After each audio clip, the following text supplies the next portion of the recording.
교재는 172페이지 2023년 전산회계 운용사 실기시험 제2회 모의 문제 되겠습니다.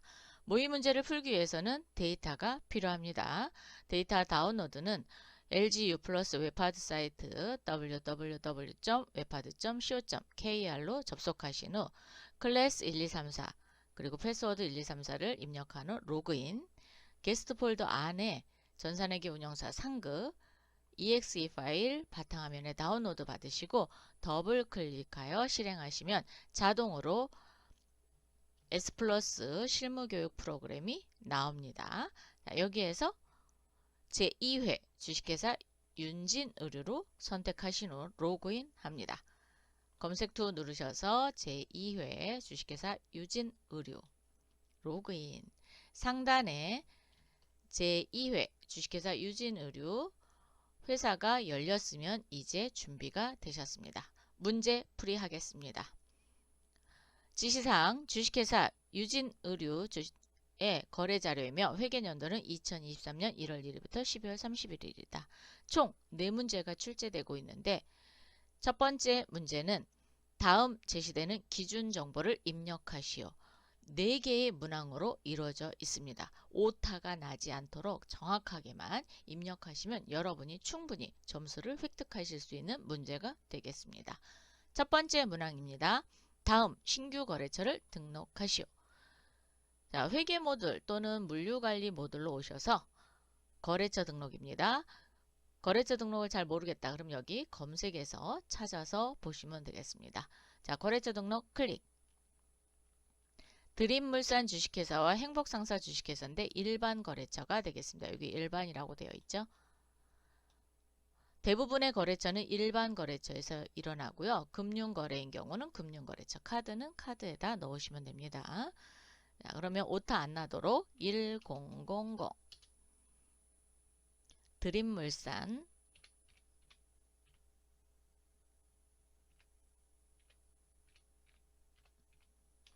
가로 주식회사 가로 닫고 이것도 반드시 해주셔야 돼요.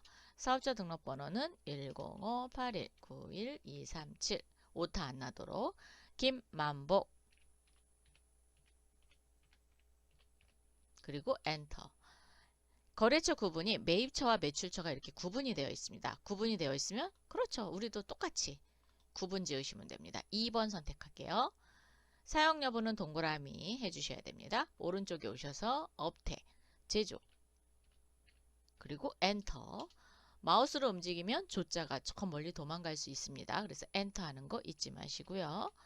될 수 있는 한 엔터로 움직이세요. 자파, 오타 안 나도록. 거래 시작일은 시스템 날짜 올라오니까 그대로 두시면 되겠습니다. 혹시 거래 시작일이 있다 그러면 네, 요 날짜를 기록해 주시면 되겠죠. 이번에는 1100 행복상사 넣도록 할게요. 주식회사도 넣어주시고요. 엔터.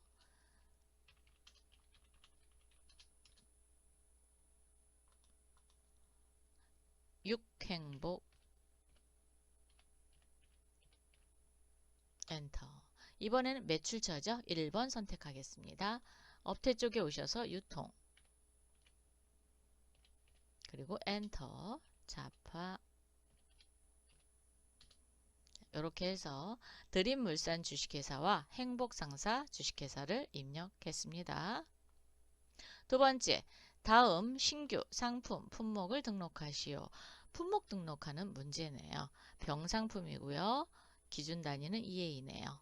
자, 전체 메뉴 클릭하셔서 지금 물류관리 쪽으로 열렸기 때문에 품목 등록 열립니다. 클릭. 상품이고요. 3001 병상품.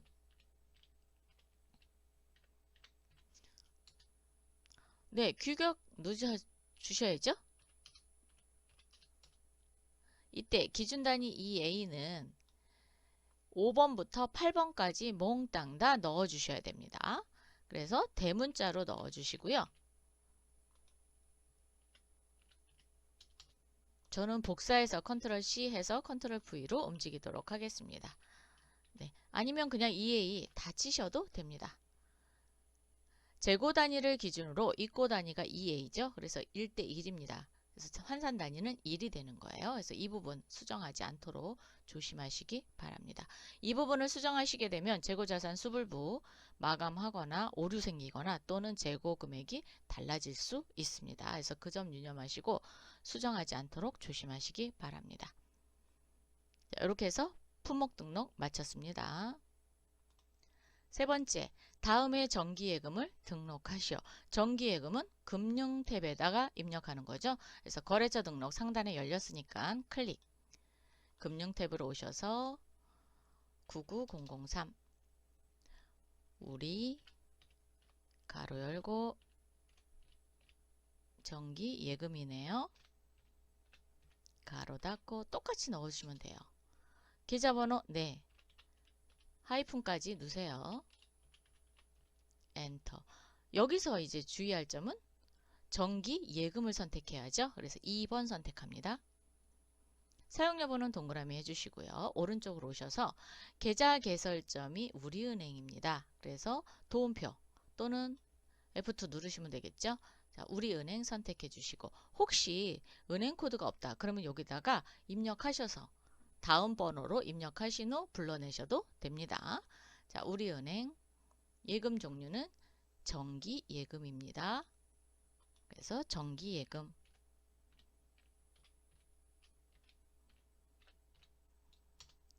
만기 수령일은 계약이 끝나는 날이겠죠. 그래서 2024년 11월 29일이 되겠네요. 수령액은 잘 모르니까 그냥 패스하시면 되고요. 다만 이 부분을 이제 체크해서 넣어줄 건데 어디다 놓냐? 17번 라인에다 놓으시면 되겠습니다. 그래서 2023년 11월 29일, 2023년 11월 29일 이 부분이 누락이 되게 되면 이번 문제는 틀린 문제가 됩니다. 그래서 여러분이 한 개라도 놓치지 말고 제대로 입력만 되어 있으면 충분히 점수를 따실 수 있는데 가장 많이 실수하는 부분이 이 부분이에요. 계좌 개설일을 안 넣는 부분들이 있습니다. 이럴 경우 조심해서 체크하도록 하세요. 자, 이번에는 네 번째 문항입니다. 다음에 신규 부서를 등록하죠. 부서 등록 문제죠. 자, 전체 메뉴 클릭하셔서 지금 물류관리 쪽으로 열어놨기 때문에 품목 부서가 여기 보입니다. 회계 모듈에 있으면 안 보여요. 그래서 여러분이 기준 정보 또는 기초 정보를 입력할 때는 물류관리 쪽을 열어놓고 보시는 게 훨씬 더 편하게 보실 수 있습니다. 자, 부서 사원 등록 클릭. 50에 자금 지원부네요. 오타만 안 나도록 해서 입력하시면 되겠습니다. 부서 1번이고요. 판관입니다. 공통으로 이렇게 해주시면 되겠습니다. 60번도 넣어주세요.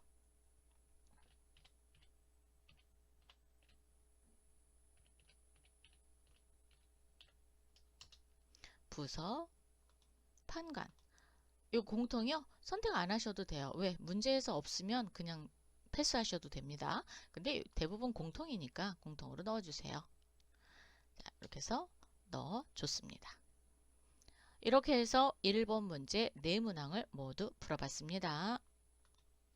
두 번째, 다음 거래를 입력하시오. 단, 채권, 채무 및 금융거래는 거래처 코드를 입력하고 각 문항별 한 개의 전표 번호로 입력한다. 즉, 전표를 쪼개서 입력하지 말라라는 문제입니다. 여러분이 여기서 이제 조심해야 될 건 거래처 코드, 거래처 이름이 들어가는 게 아니라 코드가 반드시 등록이 돼야 된다라는 거. 그리고 한 개의 전표로, 즉 전표 번호가 2개 이상 나오면 안 된다라는 거. 그것만 유념하셔서 문제를 푸시면 됩니다.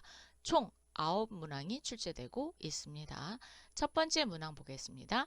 11월 12일 한림 의류 주식회사의 외상 매출금 300만원 중 250만원은 보통예금 우리은행 계좌에 입금되고 잔액은 현금으로 회수하다. 즉 외상 매출금을 회수했습니다. 그럼 일반 전표에 입력하시면 되겠죠? 그래서 회계 모듈로 오셔서 일반 전표 입력 11월 12일입니다. 날짜도 여러분 중요합니다. 날짜가 전혀 다른 데다가 입력을 하시면 그렇죠. 틀리게 됩니다. 그래서 조심하시고 자, 차변에 보통예금 갈까요? 차변에 보통예금 가겠습니다. 보통예금은 금융거래죠. 그래서 거래처 코드 반드시 걸어주셔야 돼요. 우리은행입니다. 우리은행의 보통예금 선택해 주시고요. 250만원. 자, 같은 변이니까 엔터 치고요. 이번엔 현금입니다. 자, 엔터 이렇게 가셔도 되고요. 요거 좀 지저분하다. 그러면 스페이스바 누르시면 없어집니다. 50만원. 대변에 외상매출금이죠. 외상매출금 누구한테 받았는지 기록을 해놔야 나중에 그 회사에 다시 청구를 하지 않죠. 그래서 반드시 코드 걸어주셔야 됩니다. 한림의류. 외상매출금은 채권이에요. 그래서 코드, 이렇게 코드를 반드시 걸어주셔야 된다라는 거.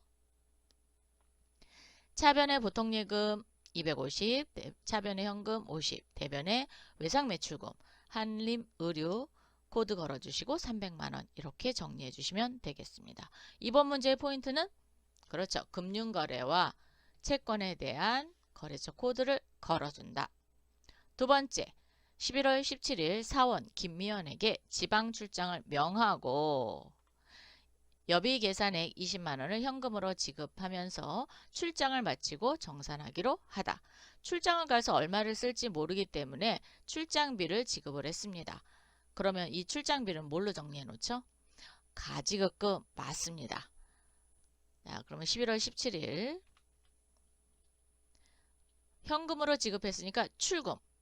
하단에 보시면 이렇게 전표가 구분이 됩니다.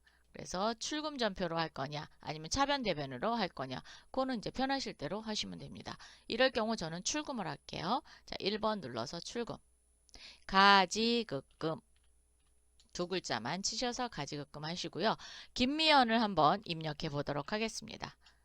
코드가 있습니다. 그러면 코드 넣어주시면 되겠습니다. 20만원. 왜냐면 가지급금을 누군가에게 지급을 했는데 누구에게 지급했는지 잘 모르잖아요. 그래서 이렇게 코드 관리를 하는 경우가 대부분을 차지하고 있습니다. 그래서 사원 이름을 쳐서 있으면 코드 걸어주시기 바랍니다. 그래서 차변에 가지급금, 대변에 현금 해서 출금 전표 작성했습니다. 11월 21일 상품을 매입하고 상품 샀어요. 자, 상품을 샀습니다. 그러면 재고자산 수불부에 기록을 해야 되죠. 기록을 해야 되려면 입고 입력을 통해서 입력하셔야 됩니다. 라고 캐치를 딱 해놓고 전자세금계산서를 수취하다. 자, 전자에다 이렇게 동그라미 쳐놓으세요. 이 부분 체크를 하셔야 되거든요. 대금 중 부가가치세는 현금, 부가가치세는 현금, 잔액은 전자어음을 발행하여 지급하다. 어음도 발행했네요. 그럼 어음은 F3키를 이용해서 자금 관리까지 하도록 하겠습니다. 전자세금 계산서 살펴보니까 우리 회사가 어디로부터 사갖고 왔느냐? 선악물산의 물건을 사갖고 왔네요. 자, 병상품 사갖고 왔습니다. 3천만원어치 사왔습니다. 그래서 요 세액 300만원은 현금, 그리고 3천만원은 어음으로 지급했네요.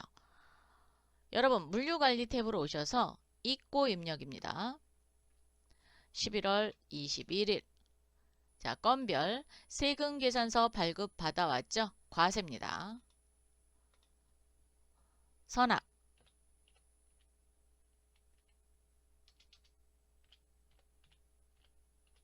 엔터. 선악물산 선택해 주시고요. 현금하고 어음으로 했죠? 그래서 혼합 가겠습니다. 혼합을 하셔야 여기 하단에 기록된 란에 금액을 입력하실 수 있어요. 외상으로 하면 외상에다가 금액이 찍히기 때문에 수정이 안 됩니다. 그래서 혼합. 상품, 병상품이네요. 수량은 30개, 100만원.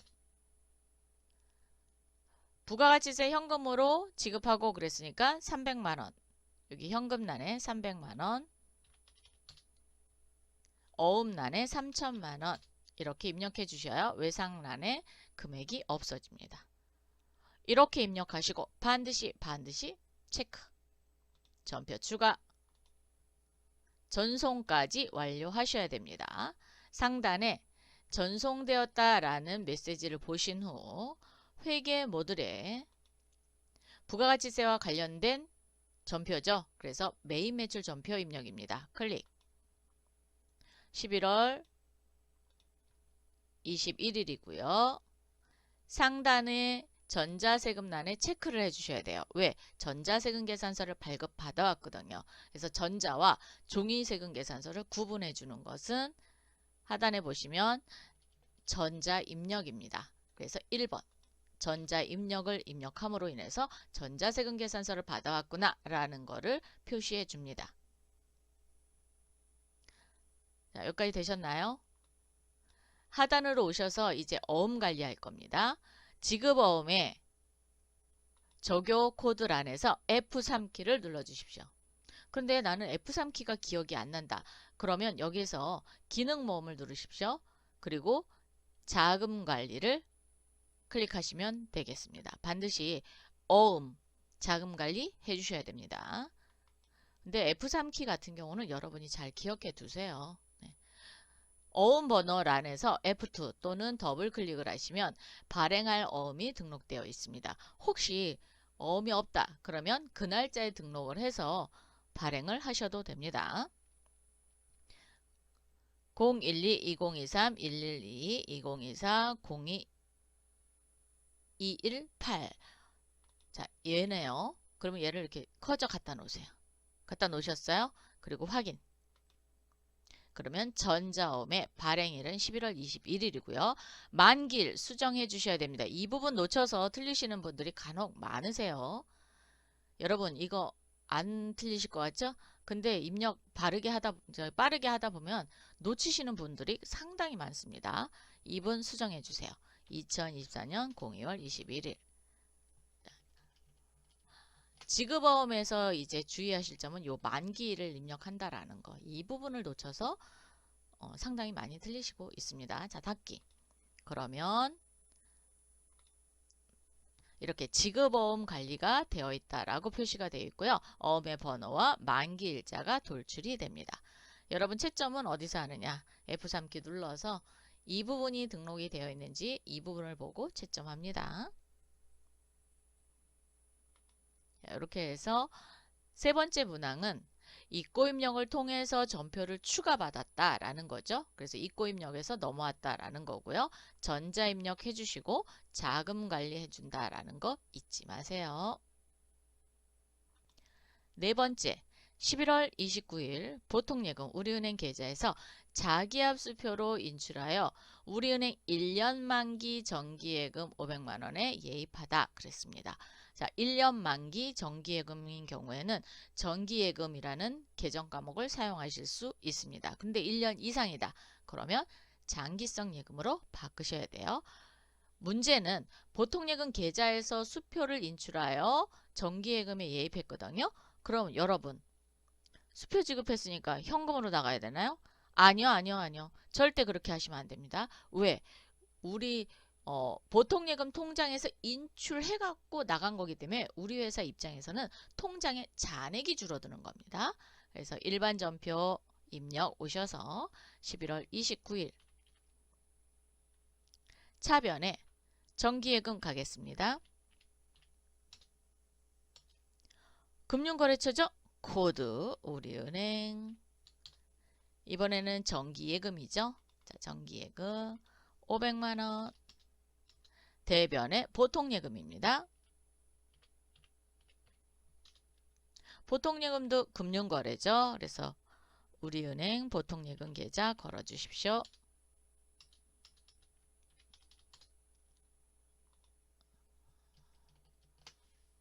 1년 만기 정기예금은 정기예금이라는 계정 과목으로 분류해서 해주시고 금융거래처에는 반드시 거래처 코드를 입력하셔야 됩니다. 이 코드가 등록이 되어 있어야 4점의 점수를 얻을 수 있습니다.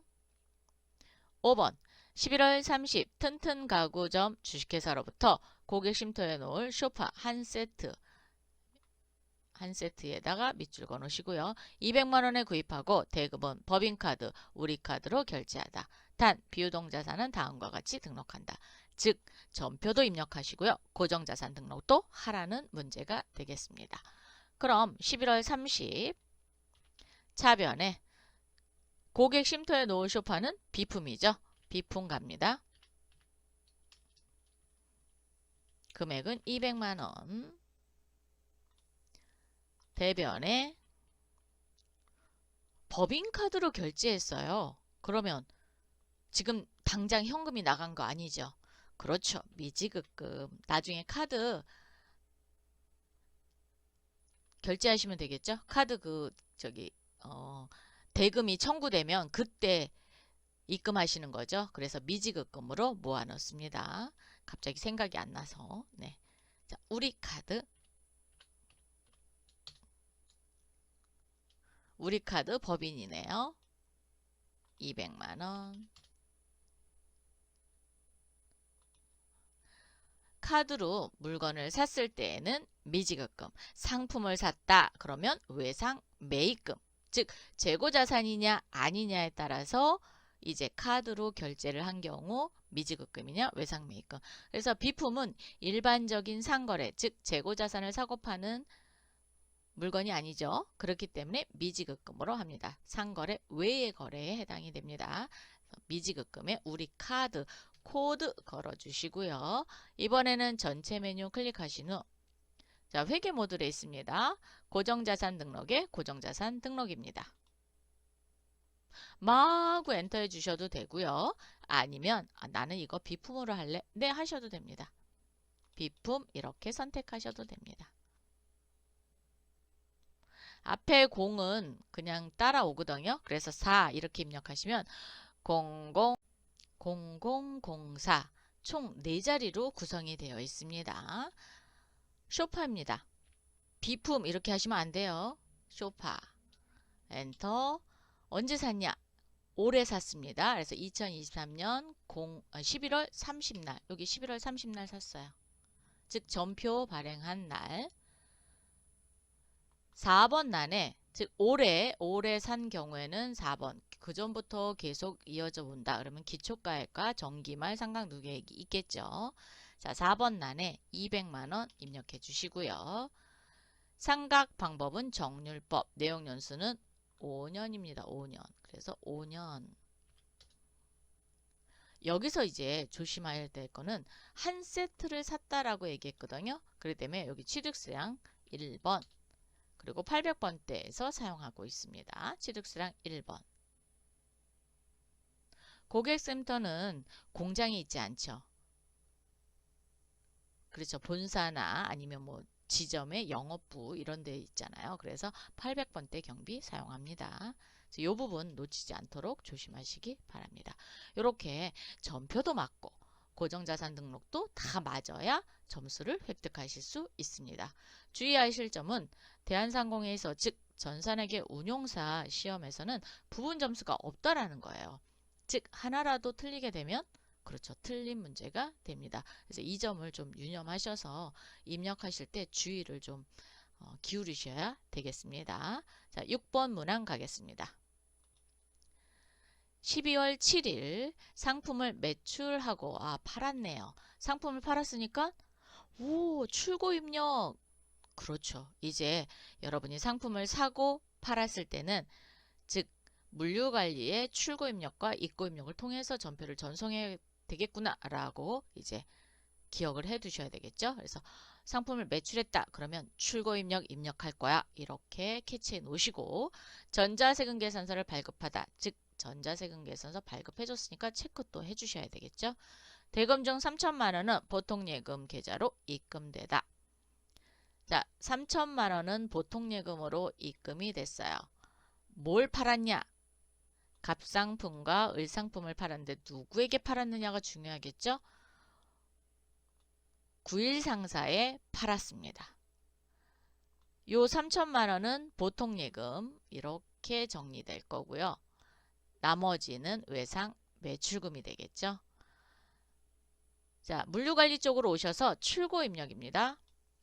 12월 7일 오시고요. 건별 과세죠. 거래처는 9일 상사.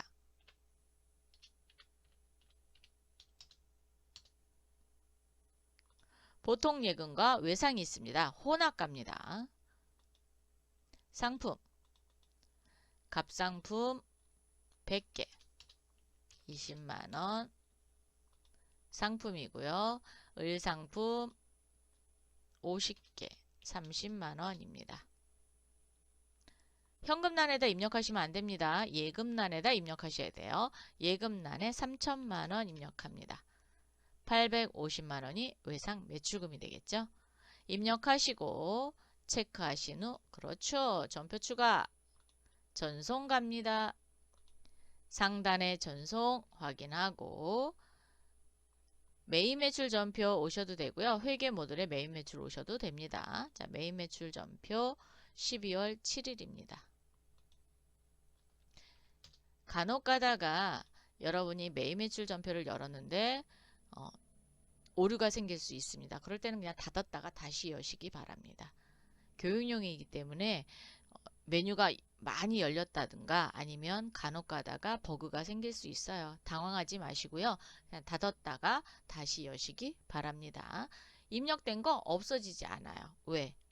덮어쓰기 하지 않는 한 그대로 기록되니까 당황하지 마시고 열었다가 그러니까 닫았다가 다시 여시기 바랍니다. 전자세금란에 전자 체크해 줘야겠죠? 뭐로 체크해요? 1번 전자 입력으로 체크해 주시고요. 끝이 아닙니다. 그렇죠. 눈치채셨어요? 보통 예금은 금융거래처죠. 하단에 9일 상사로 뭘로 바꿔야 돼요? 해피저축은행으로 바꿔주셔야 됩니다. 자,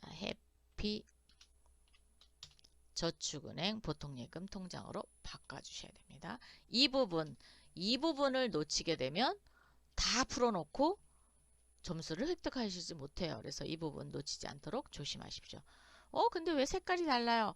네, 상단에 거래처 명과 하단의 거래처가 동일하면 색깔이 안 변해요. 그런데 다르게 되면 이렇게 색깔이 변하면서 다시 한번 확인하라는 차원에서 색깔이 변해 있습니다. 그래서 우리가 해피저축은행 금융거래처 코드를 반드시 걸어준다.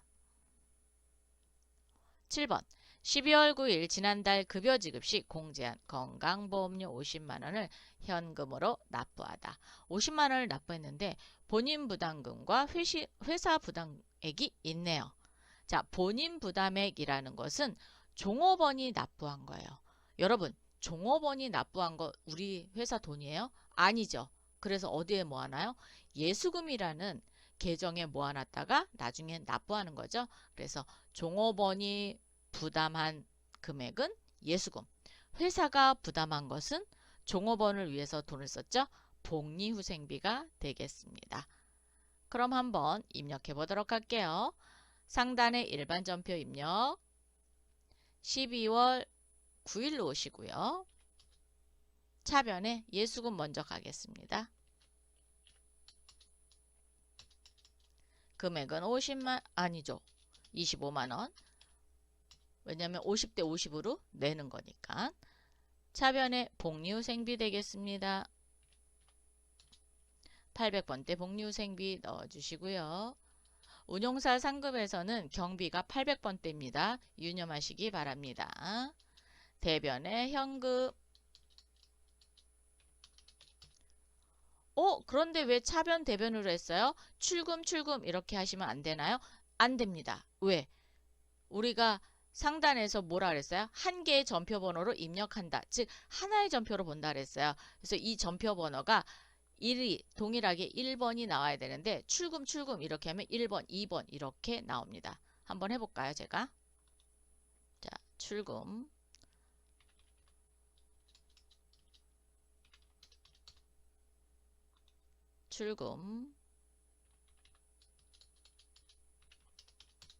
어떠세요? 번호가 바뀌는 거 보이십니까? 이렇게 하시면 안 됩니다. 그래서 반드시 하나의 번호로 나올 수 있게 차변, 대변 이렇게 하셔야 돼요. 그래서 이런 점을 유념하셔서 하시면 되겠습니다. 8번 12월 24일 크리스마스를 맞이하여 두리 케이크점에서 케이크를 80만원에 법인 카드, 우리 카드로 구입하고 절반은 직원들에게 선물하고, 자, 직원들에게 선물했으니까 복류생비, 절반은 매출거래처에 선물로 지급하였다. 매출거래처니까 오, 접대비 맞습니다. 12월 24일 차변에 지금 나와 있는 전표 그대로 두셔야 됩니다. 이거 건드시면 안 돼요. 차변에 복류생비 먼저 갈까요?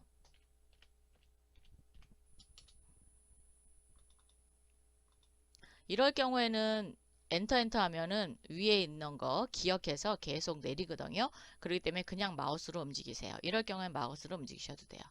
80만원을 반으로 나누니까 40만원이죠. 차변에 접대비입니다.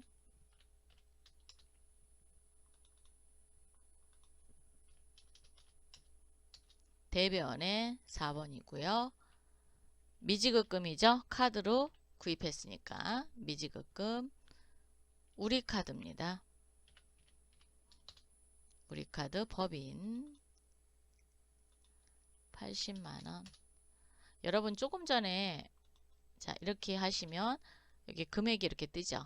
이렇게 빨간색으로 금액이 뜨게 되면은 전표에 차변과 대변이 맞지 않는다라는 의미입니다. 그래서 반드시 전표를 입력하실 때는 이렇게 차익이 뜨지 않도록 조심하시기 바랍니다.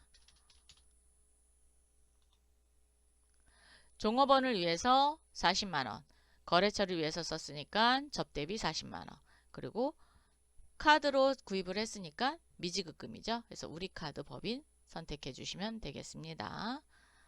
9번 12월 30 보통예금 우리은행 통장을 정리한 결과 이자소득세 38,600원을 제외한 이자 21만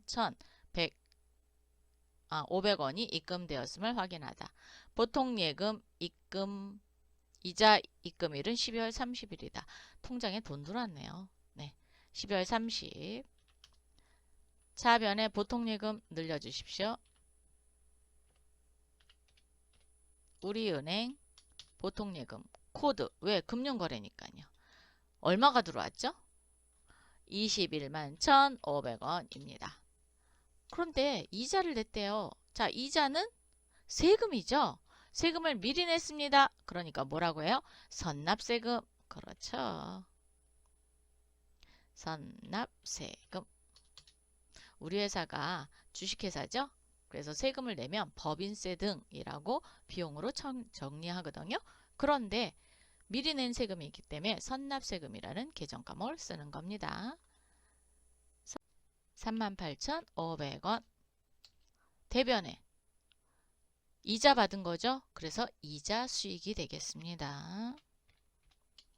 이자 수익 25만원.